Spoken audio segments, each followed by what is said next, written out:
Good morning, Monticello Middle School, and happy Wednesday. It is Wednesday, February 26, 2025. Mr. Walker is in Boise, Idaho. Again, we've been going to some different schools around Boise, getting some great ideas, and we cannot wait to see what you all think of them as we bring them back to Monticello and Cleveland Heights University Heights. Right now, just taking a morning stroll through the streets, just seeing what's open, maybe grabbing a cup of coffee, who knows. But let's go ahead and dive into today's morning announcements. Our next PTA meeting is this evening, February 26, 5:30 p.m. at Monticello in our media center. There's also a virtual option if you can't make it here in person. The link is on your screen and in the text below. As a part of Black History Month, please remember that we do have our door decorating contest. Please know that the deadline is this Friday, February 28th. Let's go ahead and put our best efforts into decorating our door to represent Black history. Again, winners are going to receive a special prize from the Monty Bookstore. On today's menu for lunch, we do have a beef meatball marinara sub, complete with mozzarella cheese and tater tots on the side. Please make sure that you pick up everything, no matter which meal you decide upon. We're in the cafeteria, so once again, it is RARs all day, every day.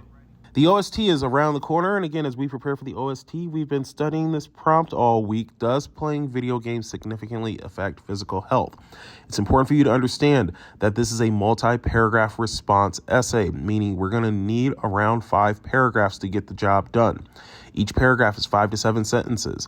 Please do not stress or fear that you cannot do this. You can do this. We believe in you. It's important for you to know that there's 3 passages for you to read, 3 passages with varying viewpoints on the topic of video games and your physical health. So let's recap our passages. In passage 1, the author takes a positive stance on playing video games, stating that if video games are played in moderation, that means not all the time, a healthy balance of time, then we should all be good to go. And that when video games are played excessively, that's when you got things to worry about.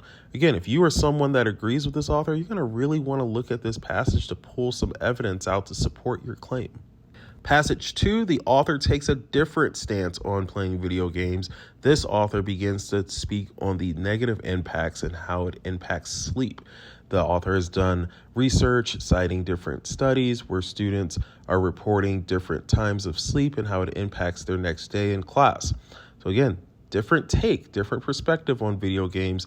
And if you are taking this stance as well, passage 2, you're going to be really want to look at some highlights here to pull out to support as evidence.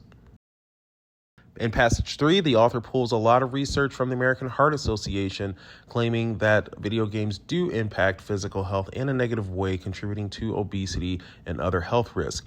The author does present some possible solutions with video game systems such as Nintendo Wii's and Switches, which promote getting up and being actively involved in a video game as opposed to sitting on the couch as a couch potato and playing a video game all day sitting. As we begin to construct our response, please know that it's going to take at least 5 paragraphs to get the job done. We're going to have to start with the introduction paragraph, and that is going to set the tone. We're going to need a hook. We're going to need something to really draw our audience in. Maybe it's a question that we have.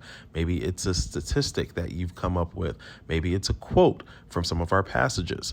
Please know that you have to hook your audience in with a good hook. Please know also you have to then build your case. You have to begin stating your claim, your thesis statement. This is going to set the tone for the entire essay. What do you believe? And you've got to be able to make that sentence very clear. That thesis statement is going to, once again, set the tone for the entire essay. The thesis statement is going to capture your belief, and it's going to, again, set the stage for your body paragraph 1, body paragraph 2, and body paragraph 3. So let's get together and let's start writing. All right, so let's try this one more time. 3rd time's the charm. Fire drill is going to take place this Friday, February 28th. More details to come. Please make sure, teachers, you check those. Please make sure you're doing everything you can to get an affirmation signature today on your pink affirmation card. We have our Sweetheart Stands taking place on Friday, February 28th. You got another week. Take care of business. Let's talk about life after slavery in the United States. Shortly after slavery ended, laws named Jim Crow laws came into effect. And Jim Crow laws were all about separation and segregation, where white Americans were separated from other ethnic groups in the United States, such as African American groups, Latino, Hispanic American groups, and many more. Imagine getting on a school bus and being told that because you are African American, you have to sit in the back, and that is not a negotiable option. you have to sit in the back. Or imagine going to one of your favorite restaurants, being told that you can't sit in the restaurant. It's only carry out only for you because of the color of your skin. Or if you are allowed in the restaurant, you sit on a side separate from white Americans. I want you to think about what this meant. I want you to think about what this meant for employment and job markets, housing opportunities. Think about the impact it's had on generations. Think about the impact it's had on you and your family, perhaps, to this present day. This has had a very big ripple effect on our nation, and we'll dive more into it tomorrow. So, Monticello, we're going to go ahead and make it a great Wednesday. The choice is always yours. We'll see you around. Take care. Be safe. Love you all. Miss you all. Bye-bye.